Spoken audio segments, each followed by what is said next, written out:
Ramadan Radio Wolverhampton. It's good to be back after a year. Although last year I thought, well, I may not come back, but each year I'd think that, and then come Ramadan, I want to be here again. And good to be on the show again. Good to have some new content. And today I have with me my 11-year-old son, Sahil, which those listeners who have followed us in previous years, Sahil wasn't here last year, but I think you contributed 2 years ago, didn't you, Sahil? Yes, Yeah? I did. So, Assalamu alaikum, Sahil. Wa alaikum assalam. How are you today? I'm good, thank you. Are you enjoying Ramadan? How's your fasting going? Well, fasting, which it's been hard not to eat, and the sleep's getting to me. But I think I'll be fine as the Ramadan goes on. You're one of the, Alhamdulillah. I suppose you're one of the lucky ones who've got 3 weeks off in during Ramadan from school. So, Luckily, we had 3 weeks off here, even because we got 1 week off less in winter.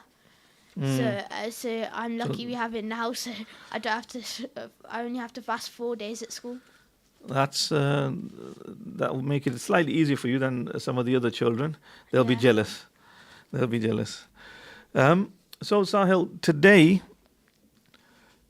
I want to talk about, and I think you've also prepared a few questions for me about the law and are certain things legal. It's a parent's guide, so to speak, on to the law. So I saw you preparing a few questions earlier on this morning, whilst you were in my office with me. So first of all, Sahil, in your opinion, what is the law? Well, law is a set of rules that we have to follow, and if you break them, you get a punishment. Okay, just 1 second, Sahil. I think we may have a call. Hello? Hello. Hi. Hi, am I speaking to Ada? You are, yes. I had a question. Basically, I was wondering at what age you could legally leave your children at home, and for how long? Oh, that's an interesting question. The voice seems very familiar to me, to be fair. It might be. Right. Okay. That is that one of the questions that you had, Sahil? Yes, it was one of the questions that I had. So we will be addressing that in the show. Okay, great. Yeah, and thank you for your call. Are you listening in? Yes, I'm listening in. I'm watching. Fantastic. Oh, and watching on Facebook, I assume. Yes. Fantastic. We'll give you a wave. Okay, great. Thank you. Cheers. Right. So, yeah, keep listening. That will be one of the questions that I will be addressing, or either myself, or maybe I'll even take Sahil's opinion on that as to what age he thinks that one should be able to leave a child or children at home without. Yeah. I'm assuming you're saying without supervision, yes? Yes, without supervision. I think a lot of people do wonder about it, and I know I have a few other friends as well who have kids who, obviously they're growing up and they are wondering at, maybe what age is it okay to, even pop to the shop sometimes. It can be hard sometimes bringing the kids, especially if you have more than one child. So, yeah. Well, I remember, not now, but when we were younger, I don't think there was an age where our parents thought that they couldn't leave us at home. There wasn't. As long as I'm the eldest of 4, and I remember, I think I was probably Sahil's age, and I was left to supervise my younger siblings who were like 3, 4, 5, 6 years younger than me. So at that time, it was okay. Leave it with leave them with the older sibling. That's the oldest one, is responsible. We'll just go do what we need to do. Yeah. But okay, we will address this shortly. Great. Thank you. Thank you for your call. Cheers. Thanks. Bye. Have a nice day. Thank you. You too. Bye. Thanks. Bye. Bye. That was a good question. I think it'll take one away from your questions. But do you have an answer for that anyway, Sahil? Do you know why? Well, What age? Legally, there is it's. I don't know actually. Okay. I Okay. think you Well, might know, but Okay, I'll tell you then. I'll tell you. Let's start with that question. Even though I think this is further down your question, let's start with that question. Well, it is not against the law to leave children at home on their own. However, parent can be charged with willful neglect if they leave a child alone, when that may result in the child being harmed or injured.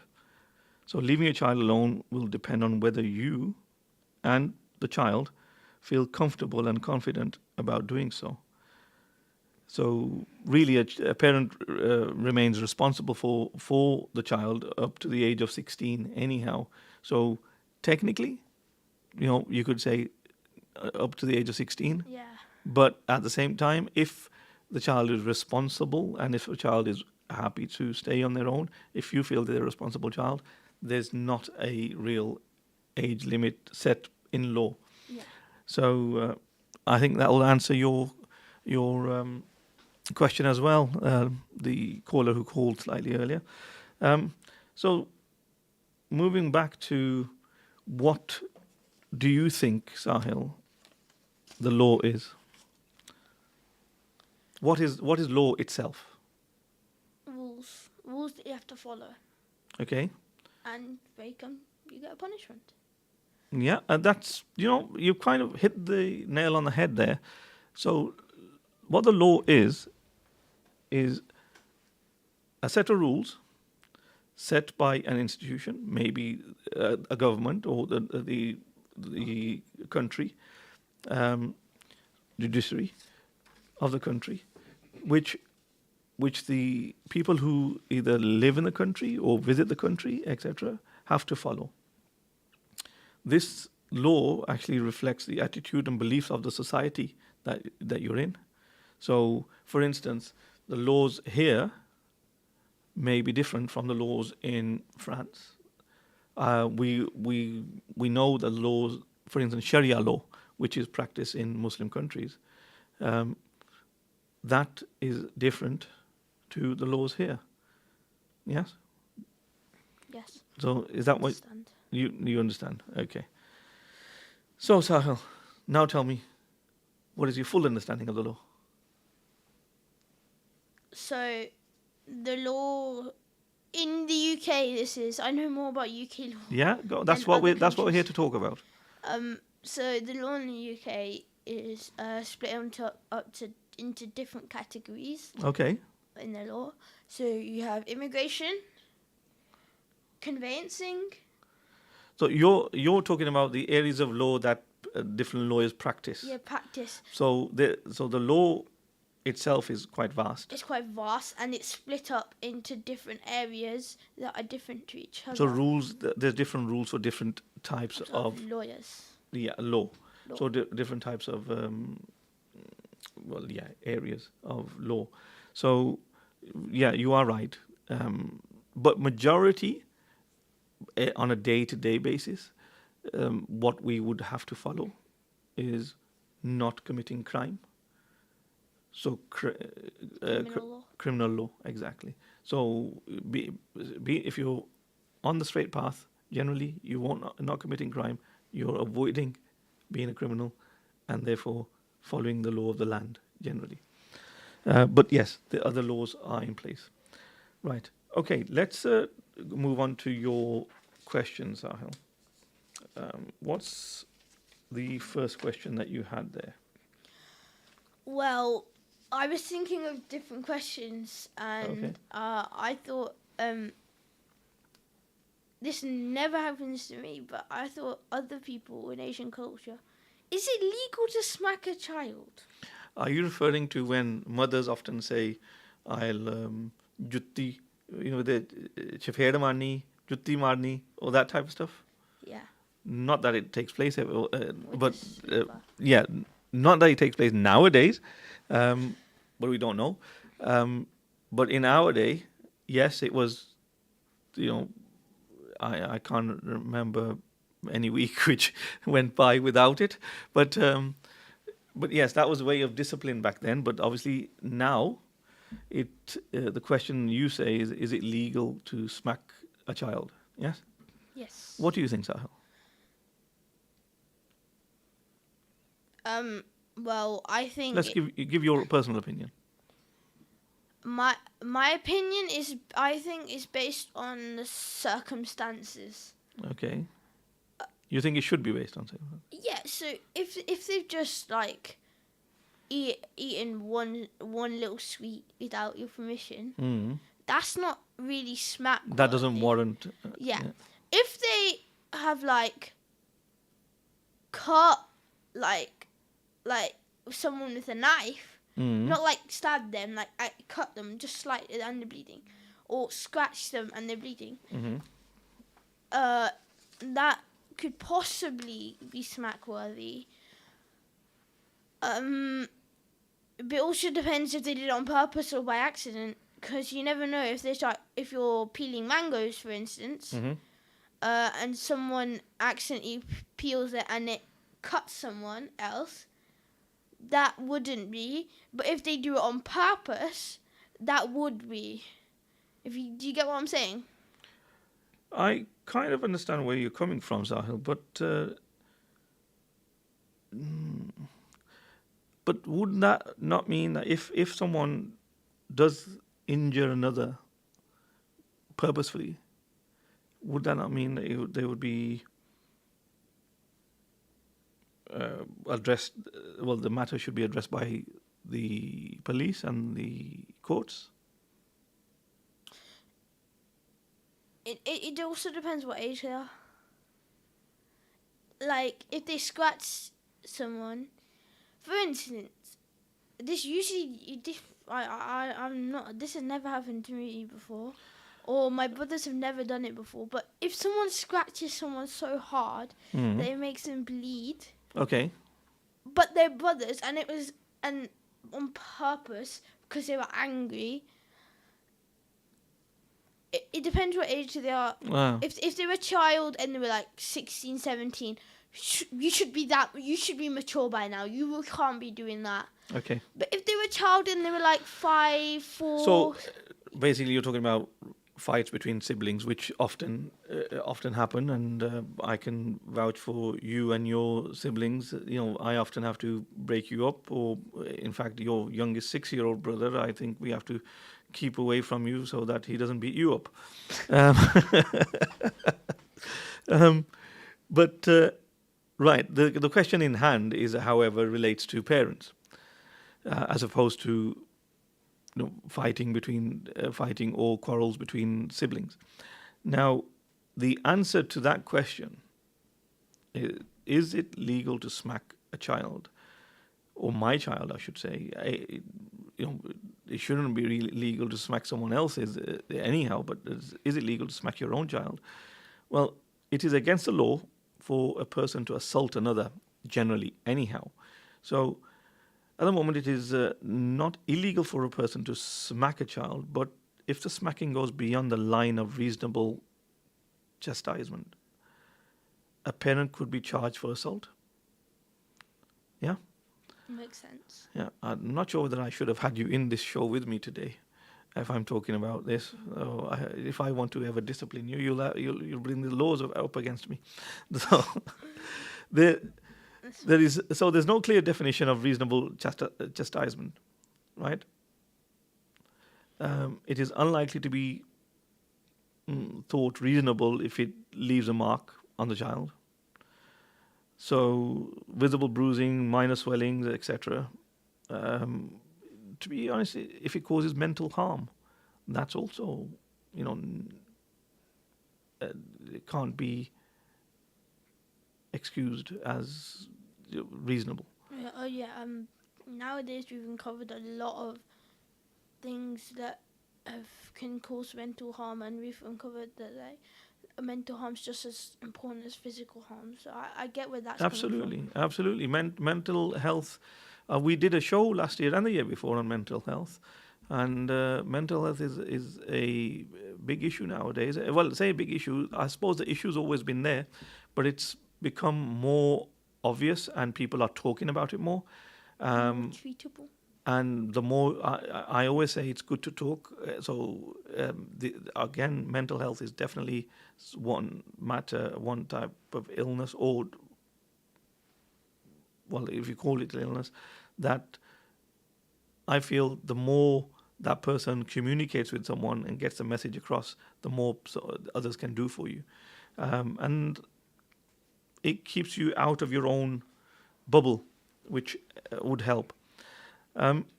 So again, before my time, I remember my dad even saying, Zahil, that your grandfather saying that when he was at school, they used to get hit by the cane. So they do something wrong, they used to get hit by the cane, by stick, etc., which is no longer acceptable at any institution or even in homes. The cane used to be. I remember at the mosque we used to have a stick.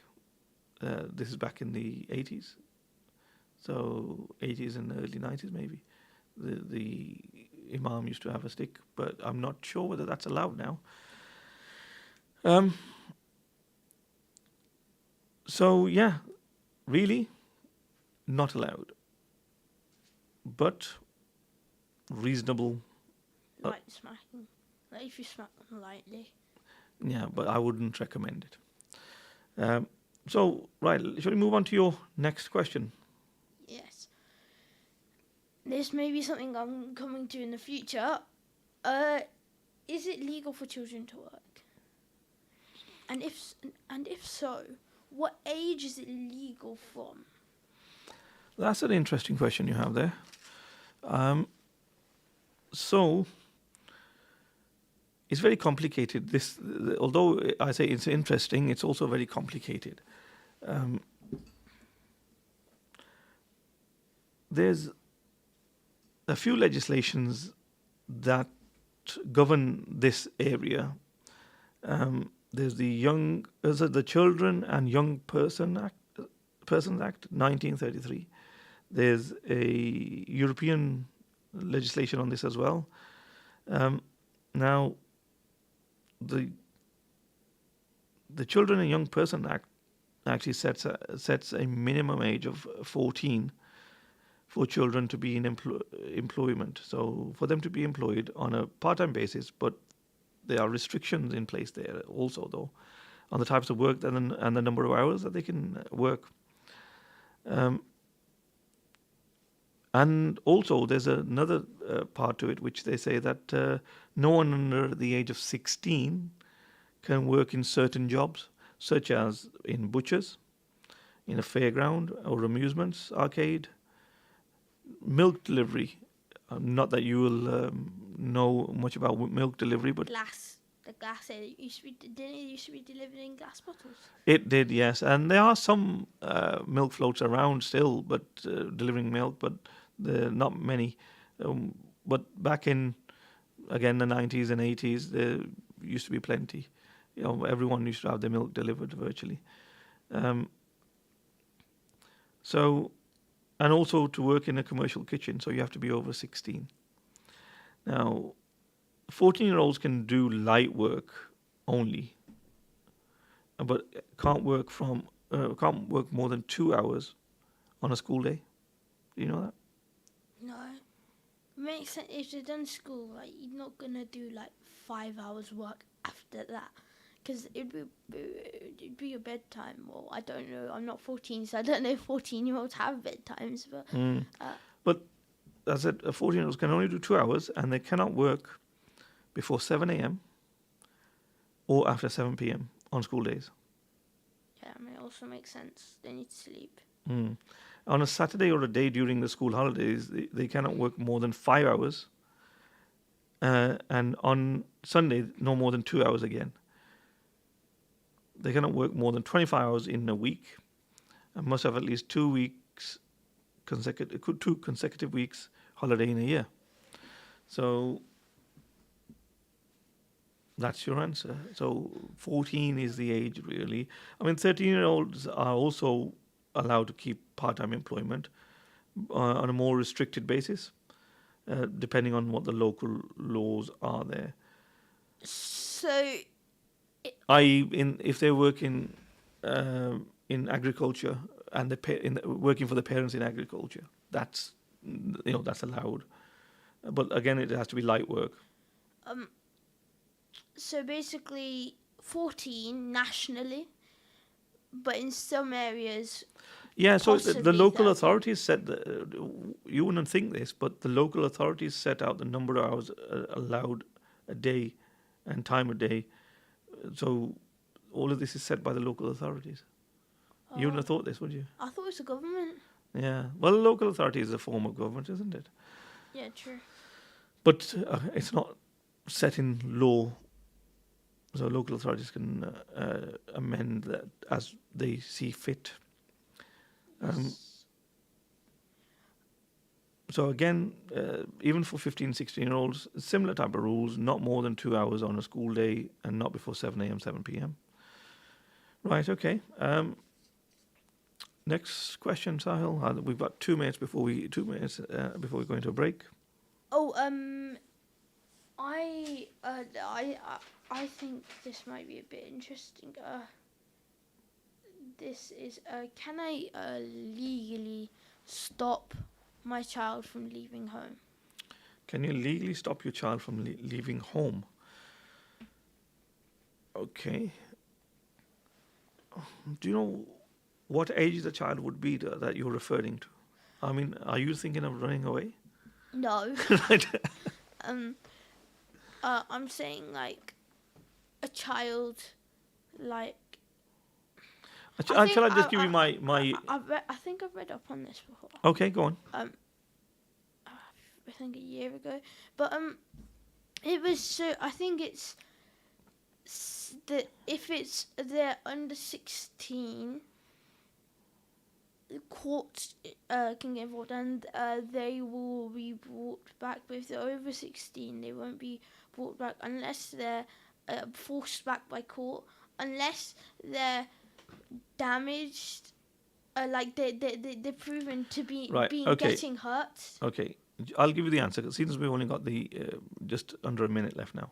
So a parent cannot stop a child leaving home by locking them in or physically restraining them, but parents have a legal responsibility for their children until they reach the age of 16. Exactly. So they can take action in court to bring their child back if he or she runs away. Once the child has reached what is known as the age of discretion, which is around 16, it is very unlikely that court would force the child back home. So unless it is shown that the child was in danger. So I think that will be sufficient for your answer to your question if a child can be stopped from leaving home. Yes. Yeah. Thank you. Right, we're going into a break and we'll see you guys after the break.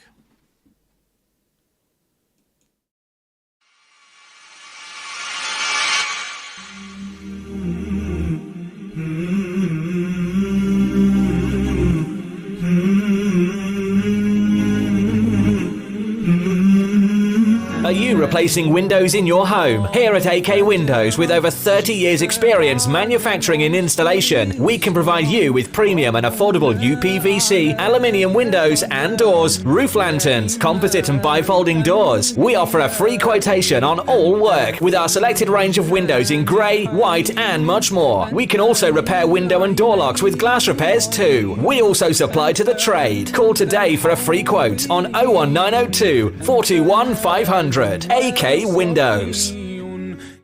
Are you looking for a new challenge? A chance to be your own boss? Becoming a driving instructor is a lot easier than you think. Bespoke training is provided and franchise opportunities with guaranteed results. Or are you looking to get a full driving license? Well, look no further. For a complete package from translated theory classes to driving ability, securing your freedom to the future. Contact us today by calling Ash's Driving School on 07402 362 717. Wolverhampton and surrounding areas, follow us on Facebook and Instagram. Learn by taking the right turn. Mubi Bass Electronics, specialist in car audio and home entertainment. Suppliers of leading brands, Samsung, Sony, and Panasonic. We supply and fit all car audio systems, top brands, Kenwood, Bose, and we're an authorized supplier of Vibe product. Visit our store online at mubibass.co.uk and order today for next day delivery. Mubi Bass Electronics are proud sponsors of Wolverhampton Wanderers FC. Call us today for a free quote on 01902 754 546 and quote Ramadan 20 for 10% off. Follow us on Instagram and Facebook at Mubi Bass Electronics, specialist in car audio and home entertainment. Little Dessert Shop, UK's leading dessert franchise, continues to deliver happiness in Wolverhampton. Order from Just Eat, Uber Eats and Deliveroo. Visit us at littledessertshop.co.uk and contact your nearest branch. From all at Little Dessert Shop, we wish you a blessed Ramadan and a happy Eid.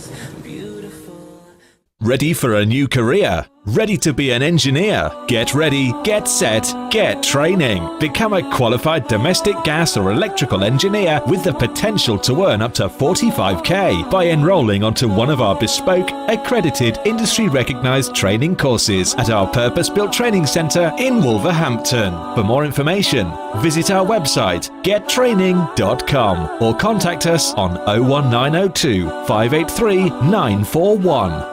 It's mega deal time right now at Salsa Grill. Any size pizza, a buy one, get one free, with free medium fries. Any curries with 4 roti, just $6.99. Any single burger meal, just $3.50. Masala fish with fries or a naan, only $4.50. It's all here and much more at Salsa Grill, 27 Broad Street, Wolverhampton. Order on Wolverhampton 312 314 or online through Just Eat, Uber Eats or by searching Salsa Grill Wolverhampton. Mina Bazaar, one of the UK's biggest collections of Asian bridal wear and fashion. Established for over 25 years, we're now showcasing and taking orders for our brand new catalogue. We have Mina Bazaar's men's bridal wear. We'll be stocking the very best in groom sherwani, fashion kurta and waistcoats. Book an appointment today and get 15% off during Ramadan at Mina Bazaar, 184 Ladypool Road, Birmingham, B12 8JS by calling us on 07970 265 956. Spice up your iftar with traditional spices and flavours from Indus. We go to great lengths to source only the best in Far Eastern flavours, with a wide range of spices, pulses, lentils and essentials for your kitchen cupboards. From our hot chili powder to our range of beans and pulses. Find our range in leading local supermarkets and retailers. Indus, the world's finest foods. Your tyres are essential for safe driving. They're the only link between your vehicle and the road. At Premier Tyres, we proudly stock leading tyre brands such as Goodyear, Michelin, Pirelli and more. We're also your go-to garage for MOTs, servicing, exhausts and all your mechanical needs. With the most affordable prices in town, unmatched quality, knowledgeable and fully qualified mechanics, we will look after your car no matter the make or model. Premier Tyres, Crown Street, WV1 1PX. Call 01902 455 684 or visit premiertyreservices.com. Every Ramadan, many around the world remain hopeful of your zakat and sadaqah, to see them through their toughest days. That's why your charity not only improves lives, but saves lives. Give hope to millions around the world from your hands, through Muslim Hands. Hope is never lost when we place our trust in Allah. Hold on to hope and help save lives. Visit muslimhands.org.uk today. This is Ramadan Radio, your local voice, your local Muslim radio. Go to RamadanRadioWolves.com and donate to your local mosque.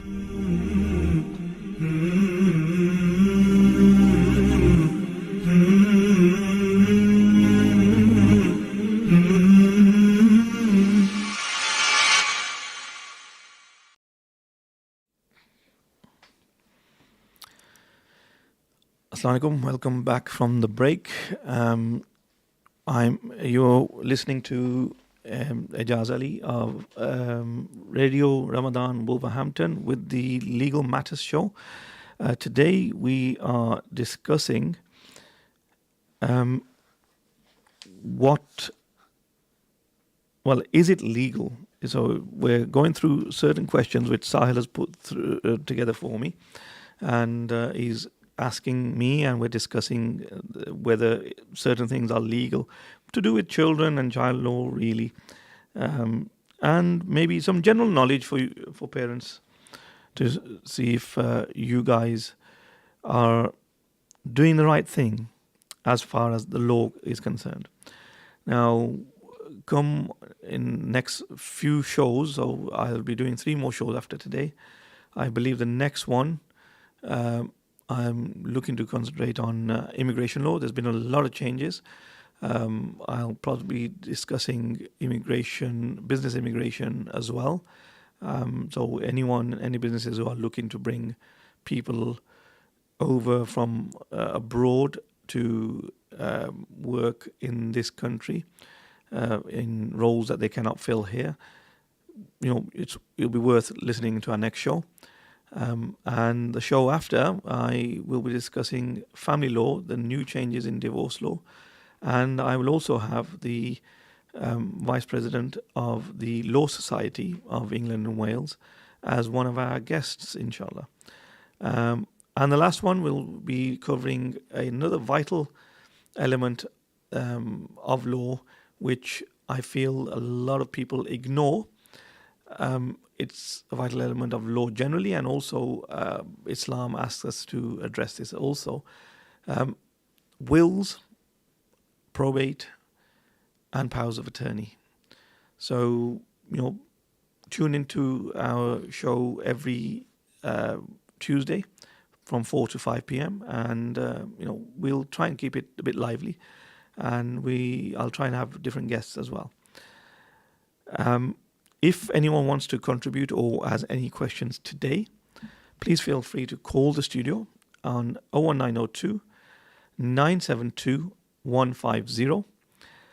We are also live on Facebook, on Ramadan Radio Wolves, and Instagram also. And also, if you wish to join us in any other medium, you can log on to our website at ramadanradiowolves.com. Again, we'll be live on there. Let's move on with the show. You can WhatsApp us as well. If you log on to any of the radio shows, I think from Facebook, you can log into the WhatsApp and dial from there. Or the number for WhatsApp is 07440 420 432. You can WhatsApp any messages or any comments that you wish to make, and I'll, inshallah, try to address your queries. Now, Sahil, moving back to where we were, I think we addressed 4 or 5 of your queries. So what's the next one that you had? So it's happened in school before, but it's only been the last 2 days. Is it illegal to take my child on holiday during that time?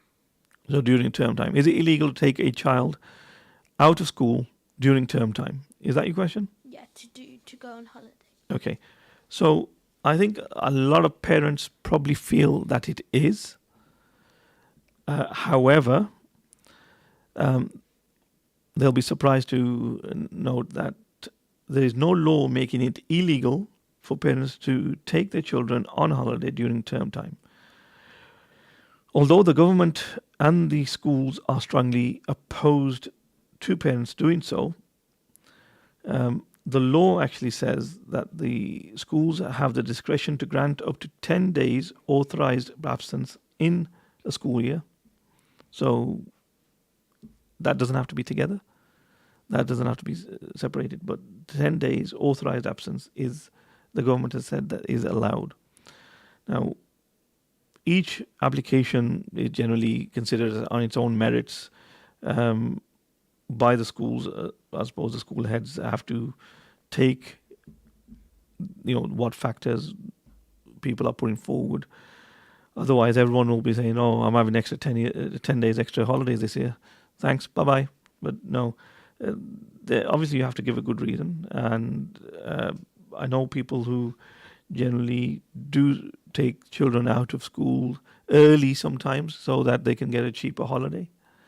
And even if I was speaking to one guy earlier on, I think end part of last year. He's saying he's going away in January. He's taking his children out of school. He knows there'll be a fine, but it's cheaper for him to pay the fine than pay the flight costs and the travel costs at peak time when everyone else is out of school. So technically, no, there's no law, but you're allowed 10 days discretionary. Again, it's based on whether the school feels that your reasonings are correct or reasonable. Does that answer your question? Yeah. Okay. Thank you. What did you think of this anyway? Did you think it was reasonable? Well, I think there should be a law saying that you can have a certain amount of days, but You think there should be? yeah, there should be a law. I think holidays are for going on holiday Mm-hmm. and term times to learn. You don't elongate those holidays by going on a holiday abroad. Or some holidays maybe even to like Wales or Scotland. You never know. Mm-hmm. But I think term times work. I've never been taken out of school early to go on holiday. Would you have liked to? No. No? No. Okay. I don't. I don't agree with being. Do you think that the amount of holidays that you get are enough? sufficient? Yeah, that's enough. The amount of holidays I get is enough. There's enough holidays. You don't need to have any more. Okay. Personally, I think we get too much holidays. Well, that's probably my opinion, but anyhow, I'm quite surprised to hear your opinion. I would have thought that you'd want more. I would have thought most children would want more holidays, more free time, leisure time to do what they want to do. But yeah, okay. Let's move on to your next question, Sahil. So my next question is it illegal to leave? Yeah. So the question at the beginning was called in. Yes. I believe by someone who I don't recognise, but my dad does. Is it illegal to leave my child at home for a period of time? Now, I just want to put my view forward on that. Okay. Now, because it's in my list of questions. So I think that it depends how mature the child is at the age. If the child's 13 but not very mature, and he's gonna mess around at home and hurt himself or something. Mm-hmm. Then no. But if he's 9 or 11 and he's quite mature, Mm-hmm. or she's quite mature, then yeah, that's quite. Usually the eldest siblings are the most mature because they have to take care of the little siblings. Are you saying that because you're the eldest? No, because I'm saying that I'm just gonna say this. I've been left at home before. Yes. On my own. Also with one of my little brothers. Okay. And we didn't fight. We actually didn't fight. And Was it for a happened. prolonged period of time? An hour and a half. Okay. So we got on pretty well. Mm-hmm. No fights happened. So nothing happened. And we just did our work separately. And if he needed help, I would help him with his work. And I think that it's quite. It depends on how mature the child is. Now my next question is: what is the minimum age for a babysitter? The minimum age for a babysitter. Mm. Okay. So, why would you want to know what the minimum age for a babysitter is? No, it's just I looked it up, and it's. Oh, we have another few guests coming in. Arsh, it's been a long time. I remember last year we were in the same studio. Yeah. Hi. Yeah. Hi, Richard. Right. Take a seat. So I remember. The thing is, I read up on this, and it's quite shocking how there is no a minimum age. You don't even have to have a report that says you're not a criminal. It's up to the parents to decide if the babysitter is You're old enough. absolutely right. There's no minimum age for a babysitter. So Arsh, you know. Is that true? Yeah, that's true. Right. So babysitters do not need any qualifications or certificates. It's a matter for the parents' judgment. So if you feel that that person is, for instance, if you got young daughters, I think they're a couple of years younger than Sahil. So if you felt Sahil would make a good babysitter, you could say, right, okay, Sahil, I'm employing you tonight. There has to be some logic in this. Logic, because you have to think that in the case of an unfortunate incident. Do you want to go on the mic? What number are you? 2. 2. Okay. So, in the case of an unfortunate incident, you've got to come up with some logic as to would Sahil be able to deal with that matter in a professional manner, but more importantly, a manner where it's going to protect. No, absolutely. So in that instance, so if where a parent uses a babysitter under the age of 16, say, and the child is injured, so in the babysitter's care, it is possible that the parent could still be held responsible and be deemed negligent. So although they're leaving it to you, at the same time, they're saying, right, okay, below 16, if something happens, you're in trouble. But if nothing happens, you're all good. Yeah. So, can we come into your selfie as well? So this is Richard. Richard's also got young children. Richard, I'll put your mic on as well. So what's your opinion there, Richard? Your mic's on live. Okay, I've got 2 kids. I've got 2 daughters, twins. Okay. 7. And I'd have to have passport, driving license, criminal record. And Yeah, there you go. Any of them. There you go. But you've got to have a decent. You've got to have someone who's mature. He's only 11, by the way. I'm certainly babysit my kids, but. Right. Okay. So I think that answered that one, Sahil. Do you have another question for me? Can schools charge for trips and activities? My school, they did a Norway trip, and that was residentials. You can legally charge, but I'm just not sure on activities that take part and the school runs them. Because I know outside of school, when they do outside of school activities, they ask you to pay because they need to pay for the other. We're talking about state schools here, yes? So obviously, state schools vary from independent schools. So as far as state schools are concerned, that's your question is, can they charge for activities? Yeah. What other activities are you referring to? Such as squash, tennis, badminton, Eton fives. I'm not sure what that is, but we play at school. It's quite a popular sport. from the name Eton, I'm assuming it's taken from the school Eton. Okay. Arsh, what do you think? I'm dodging the question. Well, no, He's the wrong person to ask. He pays for everything. Yeah, so basically, I just get a bill from the school and I just pay it. I've had The problem 2 is, bills Arsh, I'm the same. So I've paid 2 bills today for the private school, and unfortunately, I did look at it, and we get charged for late clubs, we get charged for lunches, we get charged for this, we get charged for that. Right. And that's part of it. But state schools. If you go to a state school, free school meals.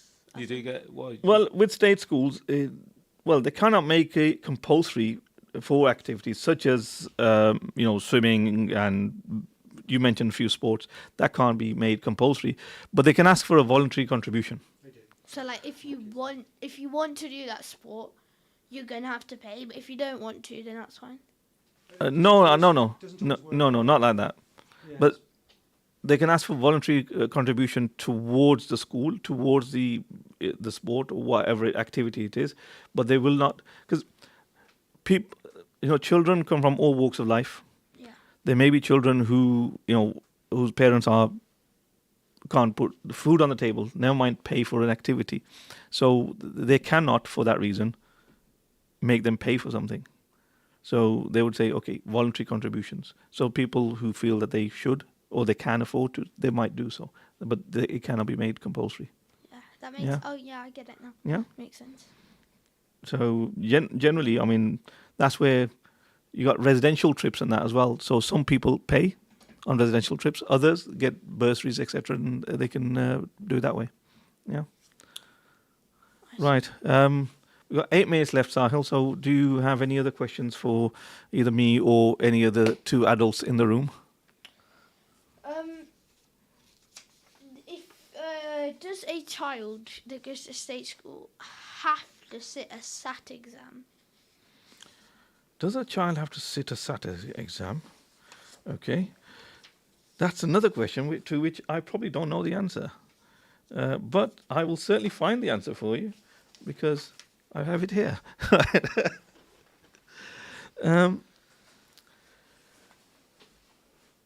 Do you know what age SATs are? Sorry. Go on. I think it was is it 9? 7, 11, and 14. Yeah? You do SATs in high school? Yes. Oh. Well, I've not done SATs. So. Is that because you go to a private school? Yeah, I go to an independent school. I also went to independent school for primary as well. Privileged. You're treating them too well. I'm not privileged. My kids go to a normal primary school. If it was up No, to me, listen, we're not privileged either. It's our children. Exactly. If it was up to me, my children would be going to a state school. If it was up to me, my children would also be going to a state school. I leave it to the ladies, to the wives, I assume. Like, I got into my school and I was happy about that, and I got in and like, oh no. Yeah, he's thinking, well, I worked hard to get to where the school I'm in, so. Good for him. Yeah. Don't ever be ashamed of that. Yeah. Well done. Yeah, I agree. But how would you feel different? How would you feel if you went to a state school?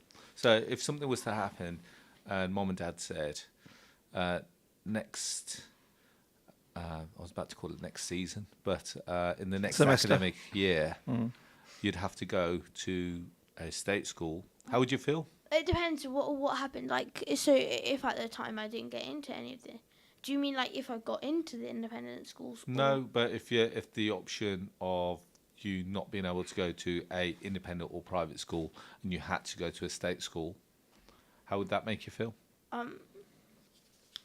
Well, well, at my school, we do this thing. We don't do A levels. We do GCSEs, but we do this thing called IBs, which is International Baccalaureate. Yeah. Baccalaureate.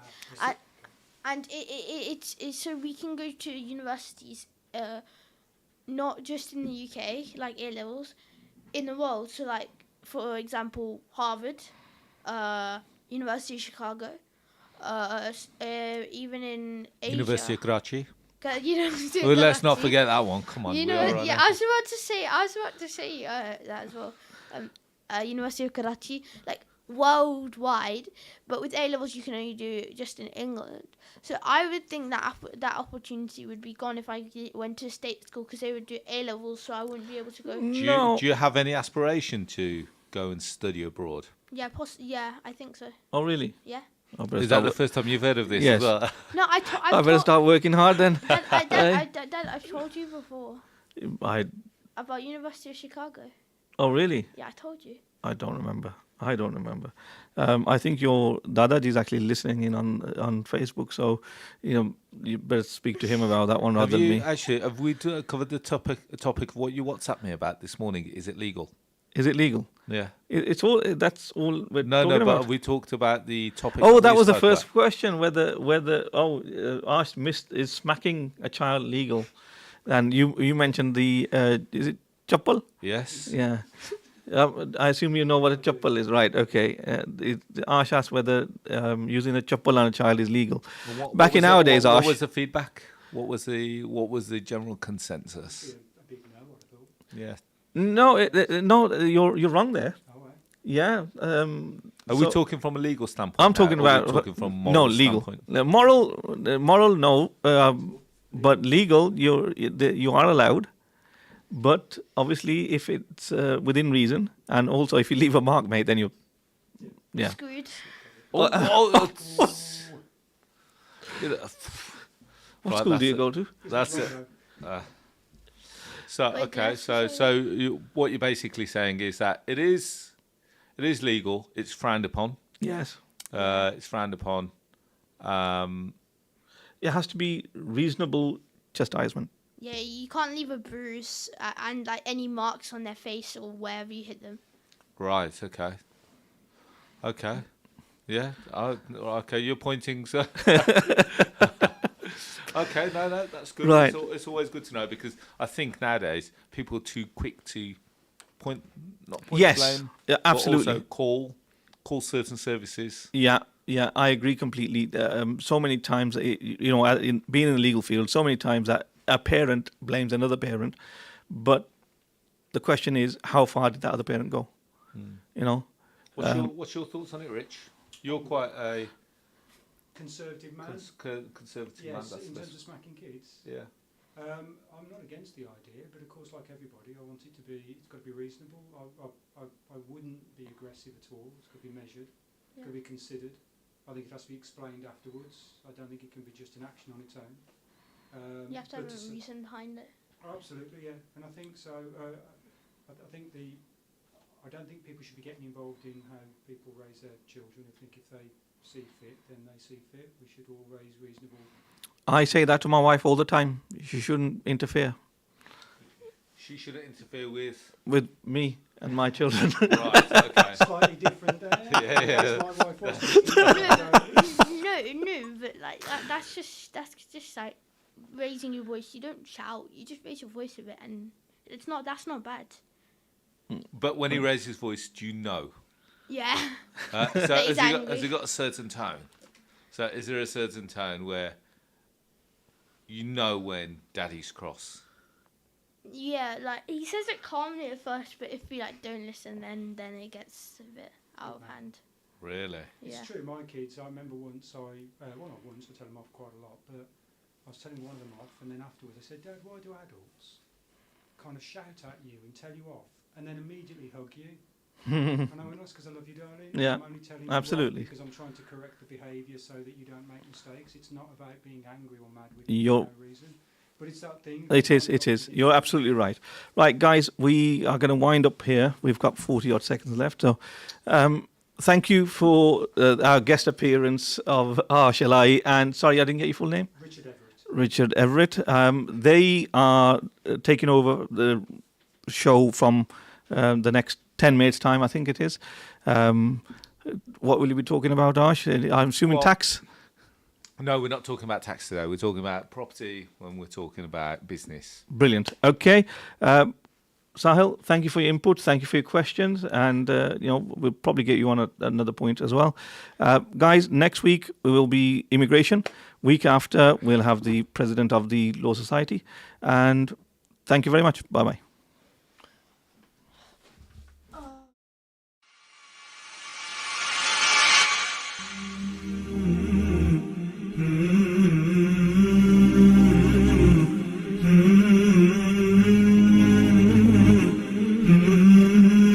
Are you replacing windows in your home? Here at AK Windows, with over 30 years experience manufacturing and installation, we can provide you with premium and affordable UPVC, aluminium windows and doors, roof lanterns, composite and bifolding doors. We offer a free quotation on all work with our selected range of windows in grey, white and much more. We can also repair window and door locks with glass repairs too. We also supply to the trade. Call today for a free quote on 01902 421 500. AK Windows. Are you looking for a new challenge? A chance to be your own boss? Becoming a driving instructor is a lot easier than you think. Bespoke training is provided and franchise opportunities with guaranteed results. Or are you looking to get a full driving license? Well, look no further. For a complete package from translated theory classes to driving ability, securing your freedom to the future. Contact us today by calling Ash's Driving School on 07402 362 717. Wolverhampton and surrounding areas, follow us on Facebook and Instagram. Learn by taking the right turn. Mubi Bass Electronics, specialist in car audio and home entertainment. Suppliers of leading brands, Samsung, Sony, and Panasonic. We supply and fit all car audio systems, top brands, Kenwood, Bose, and we're an authorized supplier of Vibe product. Visit our store online at mubibass.co.uk and order today for next day delivery. Mubi Bass Electronics are proud sponsors of Wolverhampton Wanderers FC. Call us today for a free quote on 01902 754 546 and quote Ramadan 20 for 10% off. Follow us on Instagram and Facebook at Mubi Bass Electronics, specialist in car audio and home entertainment. Little Dessert Shop, UK's leading dessert franchise, continues to deliver happiness in Wolverhampton. Order from Just Eat, Uber Eats and Deliveroo. Visit us at littledessertshop.co.uk and contact your nearest branch. From all at Little Dessert Shop, we wish you a blessed Ramadan and a happy Eid. Ready for a new career? Ready to be an engineer? Get ready, get set, get training. Become a qualified domestic gas or electrical engineer with the potential to earn up to 45k by enrolling onto one of our bespoke, accredited, industry-recognised training courses at our purpose-built training centre in Wolverhampton. For more information, visit our website gettraining.com or contact us on 01902 583 941. It's mega deal time right now at Salsa Grill. Any size pizza, a buy one, get one free, with free medium fries. Any curries with 4 roti, just $6.99. Any single burger meal, just $3.50. Masala fish with fries or a naan, only $4.50. It's all here and much more at Salsa Grill, 27 Broad Street, Wolverhampton. Order on Wolverhampton 312 314 or online through Just Eat, Uber Eats or by searching Salsa Grill Wolverhampton. Mina Bazaar, one of the UK's biggest collections of Asian bridal wear and fashion. Established for over 25 years, we're now showcasing and taking orders for our brand new catalogue. We have Mina Bazaar's men's bridal wear. We'll be stocking the very best in groom sherwani, fashion kurta and waistcoats. Book an appointment today and get 15% off during Ramadan at Mina Bazaar, 184 Ladypool Road, Birmingham, B12 8JS by calling us on 07970 265 956. Spice up your iftar with traditional spices and flavours from Indus. We go to great lengths to source only the best in Far Eastern flavours, with a wide range of spices, pulses, lentils and essentials for your kitchen cupboards. From our hot chili powder to our range of beans and pulses. Find our range in leading local supermarkets and retailers. Indus, the world's finest foods.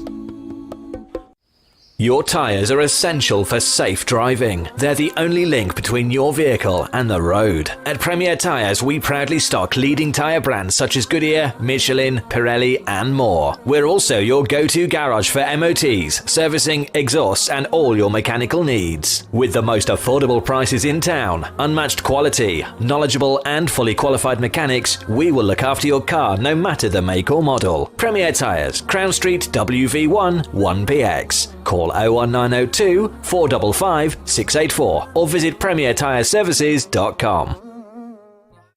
Every Ramadan, many around the world remain hopeful of your zakat and sadaqah, to see them through their toughest days. That's why your charity not only improves lives, but saves lives. Give hope to millions around the world from your hands, through Muslim hands. Hope is never lost when we place our trust in Allah. Hold on to hope and help save lives. Visit muslimhands.org.uk today. This is Ramadan Radio, your local voice, your local Muslim radio. Go to RamadanRadioWolves.com and donate to your local mosque.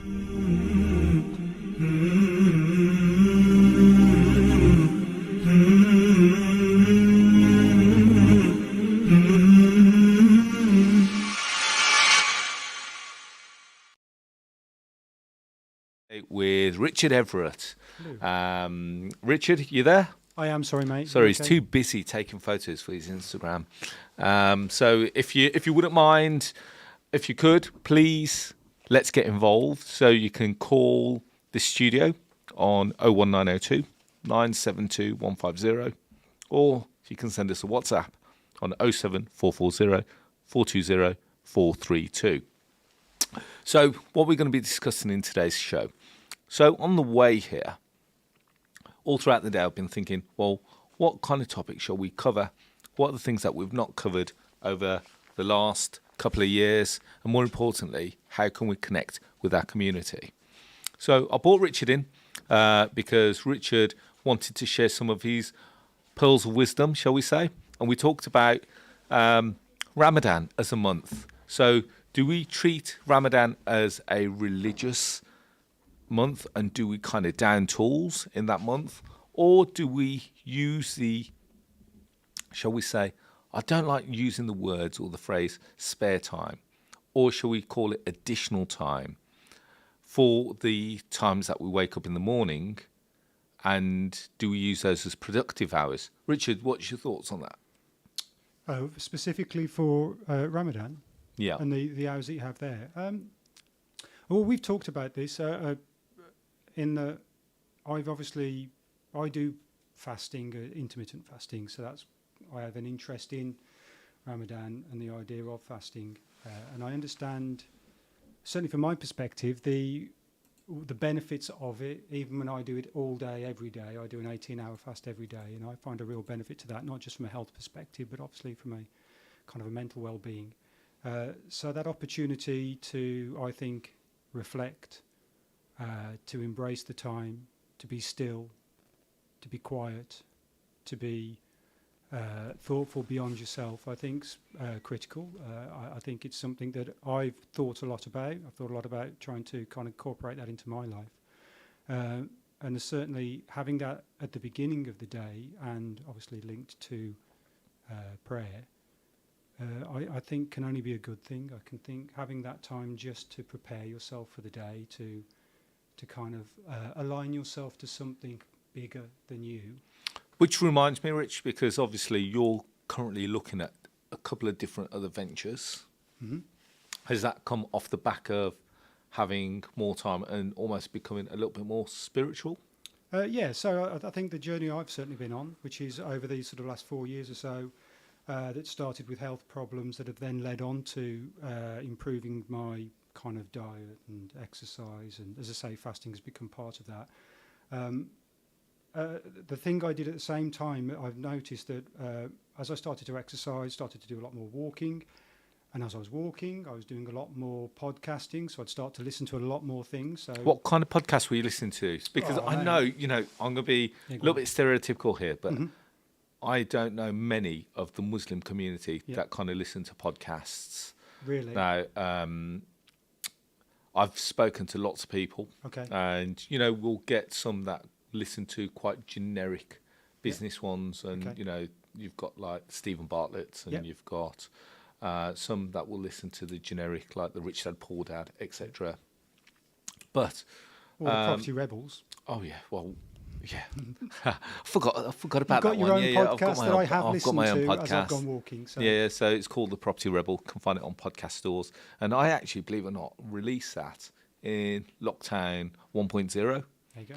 And because I had a lot more time, and I thought, well, what could we do to reach out to our audiences? And I think one of the things that we discussed on the way here is different ways that we can reach audiences. Absolutely. Because in business, we have to kind of it's almost like we have to continuously reinvent ourselves. Would you agree, Rich? I definitely agree that. I think that there's some real advantages to social media, and we've talked about this. We talked about it on the way in. The fact that advertising and getting interest in a business was expensive before. Now, it just requires you to understand social media platforms and then take advantage of that. There are so many businesses that I listen to. I look at on Instagram or TikTok. So, are you a TikToker? I am. I'm one of those that's really addicted to it. It's a real problem, TikTok. I've got to be honest with you. You spend way too much time on it, and you kind of. But There's so many people that I've been able to follow, or at least there's stuff that gets presented in front of me. For example, restaurants, it's a massive window for people to advertise for free. There's so many people, customers, who will do their own videos of food, the way that the restaurant presents itself. So why don't we talk about some, this is a business show, so why don't we talk about some local businesses that have done really well from that? Okay. So for argument's sake, don't mind, give them a bit of a plug, shall we say. But the guys from Malik's Butchers, Yeah, they've done really well. they have, yeah. You know, They're on Insta as well. they're on Instagram, they're on, I think they're on TikTok. I'm not on TikTok. You should get on it, mate. Yeah. You'll lose about 4 hours of your life every day. Yeah, well, that's the reason why I'm not on TikTok. That's a good point. Because at the moment I'm trying to make sure that I'm consolidating my time so that otherwise I can imagine that I would consistently be consumed by social media. There's a bit of a balance, though, isn't there? I think from your perspective is that you've got to be really careful with social media. We always have that conversation with our kids, and so therefore we have to have it with ourselves. But as a business owner, as you are, and as people who are listening to this potentially, you've got to be aware of the potential it offers. And until you're on it and understanding it, you really don't know how to use it. And there are some real advantages to that. I mean, I have travelled to London to go to places that I've seen on TikTok. Is this the coffee shop that The you coffee went to? shop that me and okay. Rosie went to, bless her.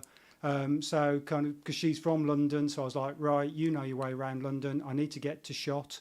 Some Yeah. people may know that, they may not, but Shot in Mayfair cost me a fortune in coffee. But the way that their customers and they present themselves on TikTok. This is and really Instagram- interesting, Rich, because you spent, was it 50 quid on coffee? So we had so we had 2 cold coffees. They do this thing with ice cube coffee. Yeah, but Brilliant. the fact is that you saw these. Yes, and spent on- £54 on 4 You saw these coffees. on social media. Yes. Off the back of that, you thought, oh, next time I'm in London, I'm going to there. go and check it out. Absolutely. So they hooked you basically, They didn't did, they? yeah.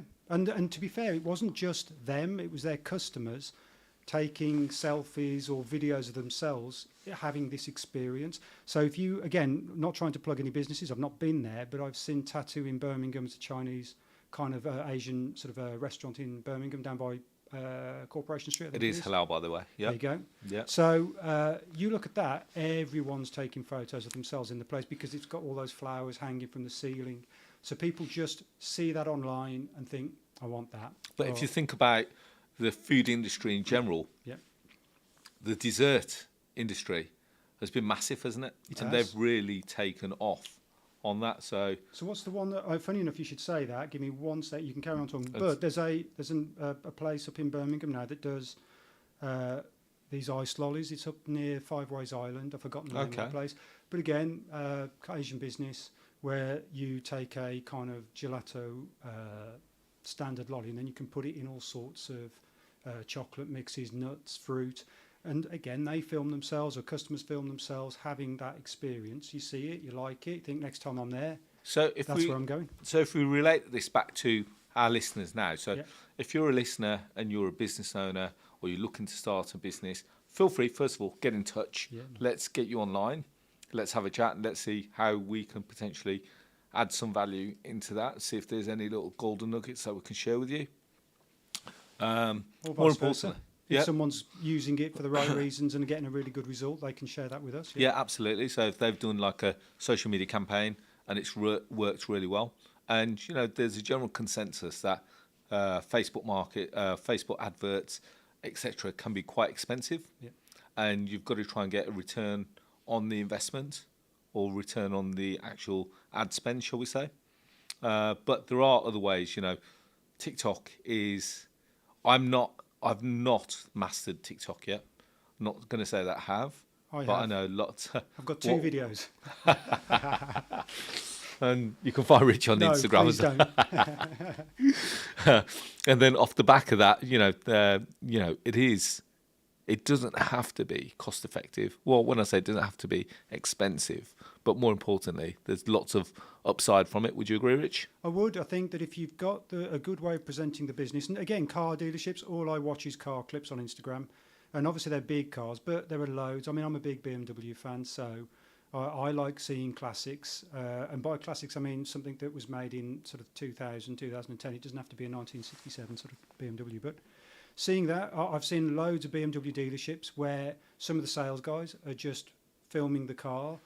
showing you around it, but they kind of cut it in a way that looks quite cool, and those are perfect, and they'll appear on my screen because the algorithm of the app knows I like cars, and it'll show you those. Again, that's free. That costs you nothing, and you just tag your business or the garage or whatever it is, and people can go look for it. You can then get people to buy things through the platform. There's all sorts you can stuff do. But more importantly, it's opening you out to a much wider audience. Yeah, massive. Whereas audience. if you're just locally advertising in the paper, local magazine, you're only going to attract a certain kind of audience. And I think I spoke about this in the first lockdown. I know of a clothing company, Asian clothing company in Birmingham. And what they started to do is that they started to move away from high street presence more into online sales. And they now do more online sales from a much wider and worldwide audience as opposed to just a Birmingham audience. And it's strange that what they actually said to me was that lots of people buy mini fabric samples off them, and then the fabric samples, which, believe it or not, I think they sell for £1 or a couple of pounds, and there's more profit in that than there actually is in the whole. And they sell thousands of samples every month, and then off the samples they then get the repeat custom. So, and then off the back of that, you've then got a database of customers that people they would not have had previously. So it really is, online business is a massive business to be in. So if you've got a physical product, you've got to be looking at how can you turn that physical product into an online product. Yeah, I agree, and I think that it's not just about having an established business. The amount of people that I either know or have seen that have started something in their home. And so I know someone who had spent a lot of time trying to put together packages that you could buy off them. All the money went to charity. In fact, it was an Afghanistan charity for girls and education sort of thing. So they were seeking as much money as they could get out of that, but they just did that in their own kind of kitchen, made little packages and sent those out. That was all advertised through social media. Being Ramadan, again, some of the clips that I've seen, the amount of little packages that people doing for breaking fast, there's loads of little businesses where people are selling those on and doing really, really well over it. So you don't even have to have an established business, you just have to have an idea, even if it's something in your own home. And then you've got an immediate platform to start advertising and selling that, and then you can sell it from your own house, so it's massive. I suppose one thing that we should mention here, Rich, is that you don't have to have an office and a warehouse to start a business. Absolutely don't, not these days. No, nowadays, so there's lots of terms out there. So one of the terms is drop shipping. Yep. So do you want to talk to us? I know that you've looked into drop shipping. Yeah, so a few of us had a look into that. There's white labelling, drop shipping. So drop shipping is where you never own the product, so you don't have to stock it. So sorry, Rich, if we can, take this back to almost like from the start. So normally, predominantly, let's go back to the 80s, shall we say, someone to start a business, they probably would have started a shop, so they would have gone out and bought that shop, rented that shop. Then the next thing that they would have had to purchase all the inventory, all the stock, which means that they would have had to tie up a load of capital. So let's take this now back into now 2022 and look at some of the creative ways that people are becoming business owners, shall we say. So drop shipping, white labelling, how does that work? So drop shipping, so it's really interesting actually, and it's become more important because you can go out and buy stock and import it in, hold it, even in your own house, and then sell it from there. The problem is it's sunken cost, but also the costs of shipping from China now are really, really, really expensive. In fact, you'll spend more money on shipping than you will the product.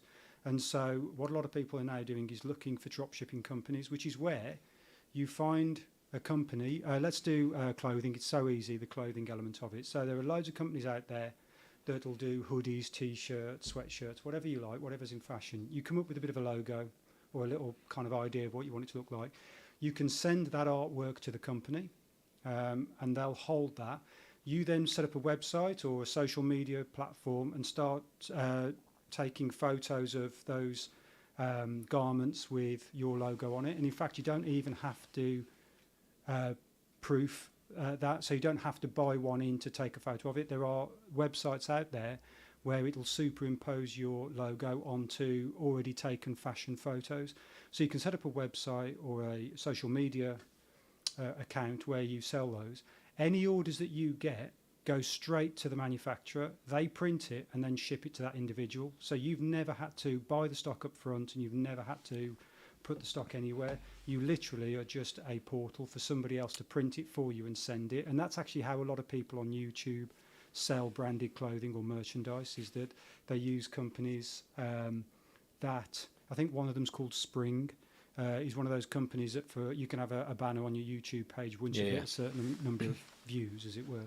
You don't own any of that. They'll just print stuff off and send it. So drop shipping is you never own it. It's dropped from the shipping company straight to somebody. So in essence, you're a middleman. That's exactly it. And then you're a middleman, and off the back of that, you've made some income off a product that you don't own. No. But you simply facilitated the sale of. That's Would you agree? Yeah, absolutely. The key to that is that it is hard, because you've still got to brand it. You've got to find a market that's interested in the thing that you've designed. So the logo or the way in which you're presenting the clothing, you've got to make enough of an audience, because let's be honest, it's going to cost you, I don't know, probably 5-10 quid to say for a hoodie, and then you can make 30 quid off the back of that, but someone's got to want to buy it, and that's where social media and trying to find people who influence that by wearing it will kind of grow your business for you. But Yeah, you absolutely. can start that from nothing. Yeah, and you can start that from nothing. That's one of the points that we're trying to make in today's show, is that you can start from nothing. You know, we've had some tough times over the last, I'd say 12 months, but we've got to be looking at the last 24 months, haven't we? Yeah, and I think certainly, again, I don't have any facts and figures in front of me, but anecdotally, when you look at the news, you do find that a lot more people are starting businesses from home over the last 2 years because of either being made redundant or kind of out of work, or they felt that the job that they're doing wasn't really the job that they wanted, and so there has been a real big uptake in people. More just trying to do importantly, if something. they're at home, they've kind of felt, well, whilst I'm at home, Might I as well do can something. do something and work it around my existing its new environment, shall we say? Because previously, if they've had to go to the office 9 to 5, by the time they've got back by 6, etc., they found that they've kind of run out of time. Whereas here now, they've got this new environment and it can work. Yeah, absolutely, mate. Yeah. So, is there any questions on if you are listening to this again? First of all, please feel free to call into the studio, which is 01902 972 150, or send us a quick WhatsApp on 07440 420 432. We are going to go into an ad break in a few minutes, but we'll just quickly finish up on what we're talking about, drop shipping. So, Rich, what can you drop ship? What can't you drop ship? Everything you can drop ship. So drop shipping tends to be things that are easily kind of one shippable. So clothing's a big one, but it kind There of are actually exhibitions, aren't there? There And are. I think there's is it a white labelling or a white labelling exhibition that happens either at the Excel or the NEC in I Birmingham? think it's both. White labelling slightly different. You can drop ship white labelling, but again, white labelling is taking a standard product that you've not had to invest development money in. So a water bottle's a great example of what people are shipping. That's a big trend at the moment, is metal water bottles, reusable bottles. You can find a company on Alibaba or something like that, which is and those big companies in India and China tend to come to the Excel and then they'll show what products they have, which are standard plain products. You then again give them a design or a logo. You brand it, don't you? They'll then brand it, ship it to you, Yep. and then you hold it in a warehouse and sell it from there. If you don't want it to ship to you, you drop ship it by then having them do that for you. Of course, each one of these things comes at a price, but clothing is a big one. Water bottles or anything to do with eating, so lunch boxes, that sort of stuff. Those are big. If you think, and I know it's probably the wrong show to talk about this, but if you think about the TV programs like Love Island and what have you that was on, that was a big thing, wasn't it? I have no idea, mate, because I've never seen Love Island. Okay, I've got to but be really honest with you. they had those water bottles with each of the person's names so on. that's it. And then, as a result of that, that's almost, well, going back to what you said, they were all over social media. And then as a result of that, they became a big thing. That's exactly. I mean, I don't know the program. I feel quite guilty for not knowing it because everybody talks about it. But then when we but those people did become big stars as a result of that, and use that name to drop ship or white label things of their own. Made a fortune doing it. Yeah. You're right. What other products have you seen recently that have been decent? That have been things that you would have considered drop shipping. So you yourself, you've started. We had a quick look at it. Yeah, a friend and I were interested in just trying to do something in that space. So we did a few. I had a play around with the reusable coffee cups. So they're like water bottles, but those are really big. There's gym bottles are really big as well. So I don't know whether you know. Do you know like the old water bottle machines you used to get in offices? They've got they're like the gallon drinkable things. They've got a clear plastic bottle that people take to the gym. Well, you can also get one company, and I've forgotten the name of them, but they combined two manufacturers together to one created the plastic water bottle, and the other one created a sleeve that went over the top of it. And in that, there's a compartment for your phone, your car keys, and other bits that you take to the gym, but you don't know where to put them. And you don't want to put them in your pocket, you don't want to leave them hanging around. So everything attaches to your water bottle. And then they do those in all sorts of designs. So again, that's a big thing. Anything that will go to the gym, anything that you can take on a commute to work. And the reason for those being big is often they're easy to advertise because most people are going to do a commute, or there's a big gym culture that are on Instagram or TikTok. There's a lot of influencers who like to kind of present themselves as someone who goes to the gym. Whether they do or not is a different matter, but they present themselves that way. So there's a lot of products in that space that people can either white label or drop ship. There's challenges in it. The margins are pretty low because, again, a lot of that gets presented through Amazon. Yeah. So you do have to think of margins. You will have to sell a lot to make a lot. So the idea is most people who are doing this tend to set up a little store in Amazon, and then you can obviously ship through Amazon, and that is either you ship or you send everything to their warehouse and they'll ship on your behalf for a cost. But the problem is because if you go onto Amazon now, actually it's a really good test, and you type in water bottle, what you'd find is almost all of them are identical. There's most of the kind of bottle itself are very similar, or you'll see a repeated pattern. The thing that changes is the logo and often the price, and the price is competitive, and that's where you sell them. If I'm honest, is most people want to know what's got the most recommendations and what's the cheapest, and is it got a block prime delivery. So cheap is where people are, so you find that your margins are low, so it is volume at that point. Or you've got to find a brand that just hits, that people like the look of, or you've got enough friends that can, say if it's clothing, can wear that clothing and have enough of a following on social media that they can start to generate some interest in it.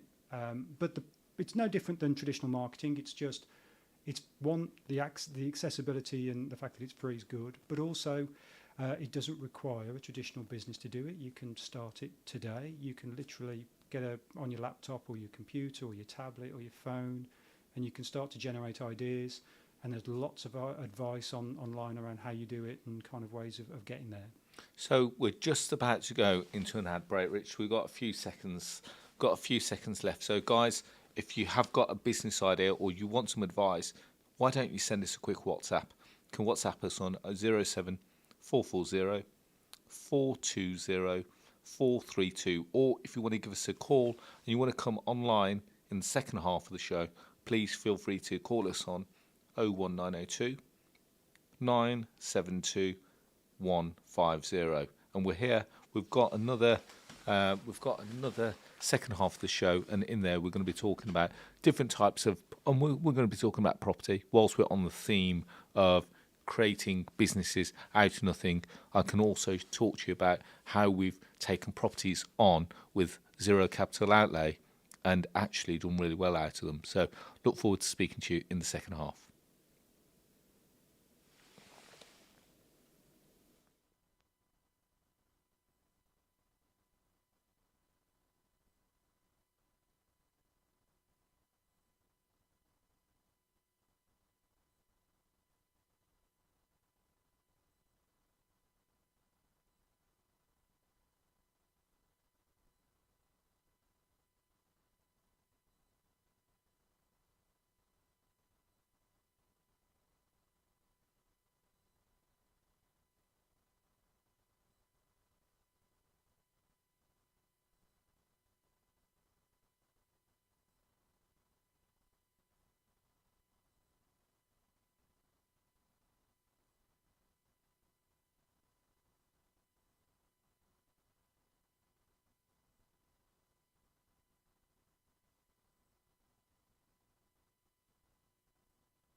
Hi, and welcome back to the Property Business Show with Arsh, Ellahi, and I'm joined by good friend and business owner, Richard Everett. How are you doing, Rich? I'm golden, mate. Thank you. Right, okay. So obviously we were talking previously about drop shipping, social media, the importance of kind of free advertising, and then you promised that you'd give us some expertise on property because that's your big field, and obviously you've been a massive success in that. So I suppose I'll take over the questioning element of it.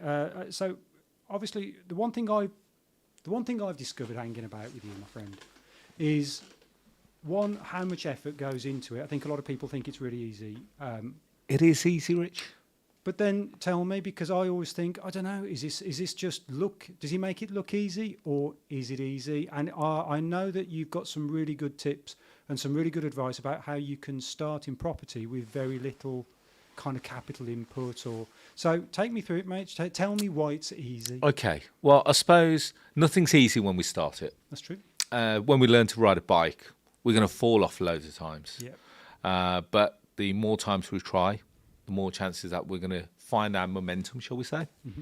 And so in that respect, I find it easy now because it's become like second nature for me. It is doable.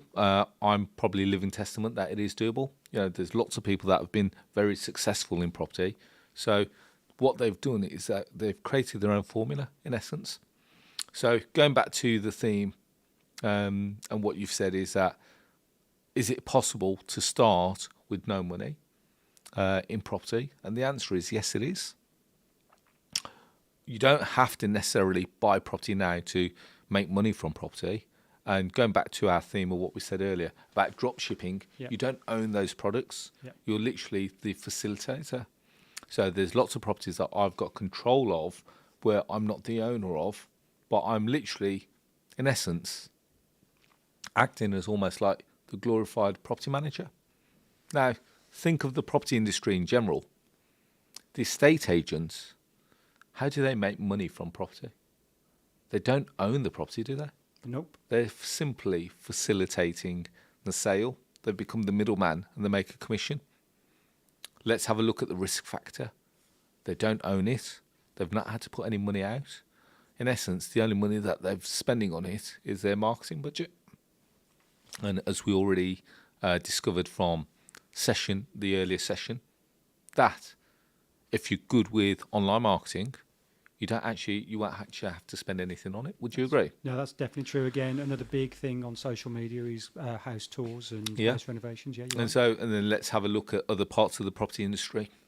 Let's have a look at letting agents. How do they make money? They make money by simply facilitating the control of the letting of the property. So yes, they have to do a little bit more work by managing the tenants and managing their ongoing maintenance and stuff like that, but they get paid for that.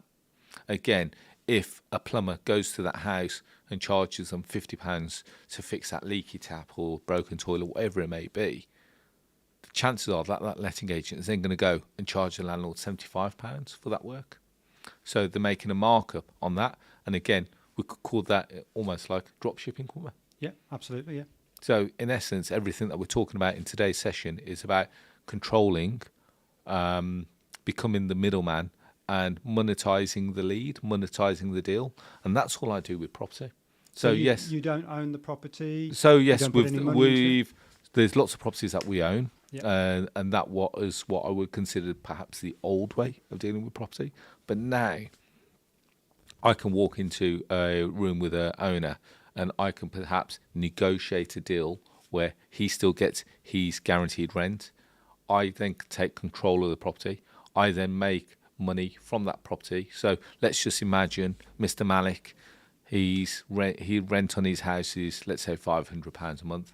I then take that property, I then convert it into like a HMO or multi-let. So do you want to just explain what HMO is? So HMO is house of multiple occupation. And we take a house and then instead of renting it out to a family on a single let basis, we then rent it on a room by room basis. And let's just say that each of the rooms are now generating £300 a month. And let's say that we get 3 or 4 rooms out of that house. First, when we rent out all the rooms, we pay Mr. Malik his rent. Let's just say £500. We then may need to pay some bills out of that, so council tax, water rates, electricity, gas, broadband, and then the rest is then deemed as our commission. So we can make, on average, anywhere from, given that example there, circa £400 plus from a property that we've not had to own. Okay, so that's you taking on a rent or a lease from someone. So Correct. you're not necessarily the middleman at that point. You are the recipient. Yeah, no, we're not. We in essence we are, because we're the middleman between the owner and the tenants. Okay. So we are the middleman, but yes, there is some liability requirements there, because then if the tenants don't pay us, we're still required to pay the landlord. So come rain, sleet or shine, if that property is not occupied, there is a risk. But ultimately, that should also focus the mind. When we talk about focusing the mind, you should always have in the back of the mind that on the first of the month, you've got to pay Mr. Malik. So you've got to make sure that before that first of the month, you've got sufficient income in your account to pay the outgoing. But that's the same with anything. If you own, the reason why I like this strategy so much is because the risks almost not remain the same, but if you own the property, your commitment is to the mortgage company. And your commitment to the mortgage company is that you're committed to them for the next 10, 15, 20, 25 years, however long the mortgage term is. And your only way of getting out of that commitment is by selling the property. Now, how long does it take to sell a property, Rich? Can take a while. It could, with the best will in the world, you'll have a flood of offers on day one. That's best case scenario. Worst case scenario, your property's still sat there 12 months down the line. No one wants to buy it. It's not in the right location. It's not hit the criteria of many buyers. So what happens in that scenario? You're still paying a mortgage. Whereas if you lease it off a landlord, it's all the terms are subject to negotiation. With a mortgage company, there is no negotiation. You can't turn to your mortgage company tomorrow and say, guys, I fancy a holiday tomorrow. Can I pay you next month? That's never going to happen. Whereas with a landlord, you can negotiate break clauses, you can negotiate, exit points, and you can negotiate who looks after maintenance, how frequently are you paying them? Are you paying them monthly? Are you paying them quarterly? Are you paying them, annually? How does it work? And I've taken properties on, and we're talking multi-million pounds worth of properties. We're talking about properties down in Cornwall, talking about properties in Nottingham, we're talking about properties in Liverpool, talking about properties in Wolverhampton. And I do deals like this all over the country. Now, I'm not a big fan of plug-in, but I actually have an app which showcases all kinds of deals like this. So I'm the owner of a platform called the Property Investor app. And talking about products and talking about middlemen, we've created a platform which literally we are middle person, where we've negotiated the deal with the owner, we've put them on our platform, and now we're dealing with sellers on the other side, and we make a fee in the middle. So in essence, we have become like a glorified estate agent. But when you work on the basis that now our platform has literally yesterday hit 40,000 users, it's been quite an interesting journey. So we've got quite a large database. We've got lots of people coming to us for properties. We've got and we're selling lots of properties for owner, but we've put our own twist on it. So that's the benefit of what you've got there, as you say, with the reach that you have, because your reach isn't just the UK. You've got global. Yeah. So when we looked at why we do this, by going onto the App Store, by utilising stuff like Instagram, Facebook, etc., it gives us that worldwide reach. Going back to our first point that we said in the first half, don't think small. Don't think of, I just want to serve my local community, because that's going to put bread on the table. It's going to put roti on the table. Let's take it back. It's not going to put roti on the table. We've got to think of, how is our business going to be sustainable for the next 5, 10, 15 years? And to be clear, though, there's a real benefit to this. It's because there's always that sort of reputation that estate agents get. But effectively, you may have someone in a situation where they have a house that they're kind of renting out. It's causing them a bit of a headache. They don't particularly want the headache, but at the same time, there's value in the property. So you can come in and say, well, listen, we'll effectively pay your mortgage for you. We'll give you that. And then we'll take it off you for a longer period of time. And then we'll make money off the kind of the margin, as it were. But you're still effective. That person still owns the property. Yeah. And in time, may still then have value in the property once that agreement is over. So they're not losing anything. In fact, you're taking the headache away, but because you've got a database, as you said, I think it was 40,000 people potentially who are more than happy to take on the responsibility of that because they can see the potential.